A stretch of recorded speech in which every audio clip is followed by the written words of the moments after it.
tous, soyez les bienvenus pour ce nouveau JT d'EcoEner TV. Toute l'actualité des économies d'énergie et des énergies renouvelables, c'est ici et maintenant. Une éclipse annulaire de soleil filmée par la télé japonaise. Une éclipse annulaire de soleil donc qui va être filmée depuis le mont Fuji, symbole de la nature par excellence au Japon. L'endroit était donc tout trouvé. Et la cerise sur le sushi, c'est qu'il va s'agir d'un tournage 100% écolo puisque toute l'électricité nécessaire au processus de captation proviendra de cellules solaires qui alimentent directement des batteries rechargeables. Une initiative que l'on doit à la firme Panasonic qui compte par cette initiative mettre en valeur les produits et technologies de sa branche solutions énergétiques.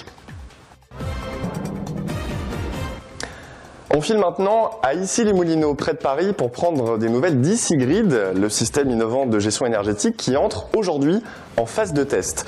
Le principe, je vous le rappelle, il est très simple. Une dizaine de logements du quartier d'affaires Seine-Ouest va être équipé de prises communicantes, ce qui va permettre aux habitants d'observer la consommation de leurs appareils branchés. Tout ça fonctionne grâce à des capteurs de température et de thermostat qui recueillent des infos directement diffusées via le web vers le système énergétique central, et ce qui va permettre d'optimiser les flux à l'échelle du quartier.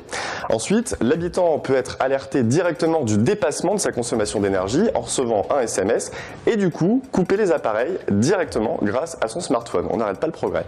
À terme, 1600 logements vont être équipés avec ce dispositif.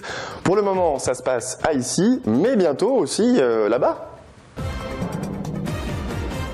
Biocarburant maintenant et la durabilité de ce type d'énergie verte remise en cause. Selon l'étude européenne EU Transport GHG, non seulement le prix des biocarburants serait trop élevé, mais en plus il permettrait d'entraîner des augmentations considérables d'émissions de gaz à effet de serre. Et c'est pas tout, la consommation également de biocarburants impliquerait des conséquences significatives sur la déforestation. Pourtant, la Commission européenne avait fixé un objectif de 10% de biocarburants dans les transports à l'horizon 2020. Ce qui serait, selon certaines personnes, telles que David Laborde, scientifique dans le milieu agricole, un prétexte, je cite, « moyen et facile d'accorder des subventions aux agriculteurs ». Affaire à suivre. Un petit tour en Inde avec un vaste projet de centrale solaire à concentration, la plus grande du pays d'ailleurs, et c'est Areva Solar, la filiale solaire de l'industriel spécialisée dans le nucléaire, qui va être chargée de mettre en place ce projet. Production annoncée de 250 MW en Inde, soit une augmentation de 20 000 MW dans la production d'énergie solaire du pays d'ici à 2020. Et c'est pas tout, puisque ça va permettre également de réaliser une économie de 557 000 tonnes de rejet de CO2 par an, par rapport en tout cas à une centrale conventionnelle fonctionnant au charbon. 2 unités de production doivent être mises en place dans les mois à venir et la première devrait être opérationnelle courant 2013. On voyage encore un petit peu dans EcoEner TV et on prend maintenant des nouvelles de l'éolien marocain qui se porte plutôt très bien, figurez-vous, puisqu'un parc de 50 turbines de 3 MW chacune, soit du coup 150 MW au total, va être implanté à Taza, au nord du pays, et un projet qui va être réalisé par EDF et Ener Nouvelle, ainsi que la maison de commerce japonaise Mitsui & Co. Et c'est pas tout, puisque EDF justement ne va pas s'arrêter en si bon chemin. Le fournisseur d'énergie va créer EDN, qui va être tout simplement sa filiale marocaine, ce qui va lui permettre de développer des activités éoliennes et solaires dans le pays et du coup, notamment, de développer et piloter la maintenance de ce fameux parc éolien de Taza sur une vingtaine d'années. Objectif plus global pour la firme EDN, réaliser un programme d'au moins 2 gigawatts d'énergie éolienne et 2 gigawatts d'énergie solaire sous 8 ans, le tout favorisé évidemment par l'ensoleillement et les conditions de vent particulièrement favorables au Maroc.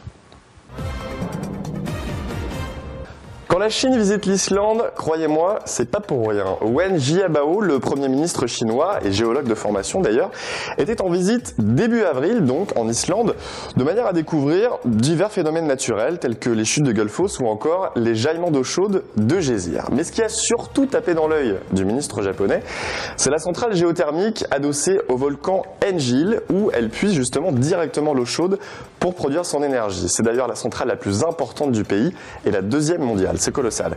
Une entrevue sino-islandaise plutôt concluante puisque 6 accords ont été signés entre les deux pays.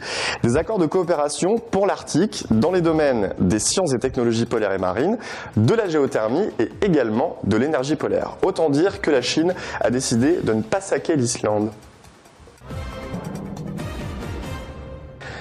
Allumer la lumière, c'est bon pour la planète. Oui, alors, toute proportion gardée, évidemment.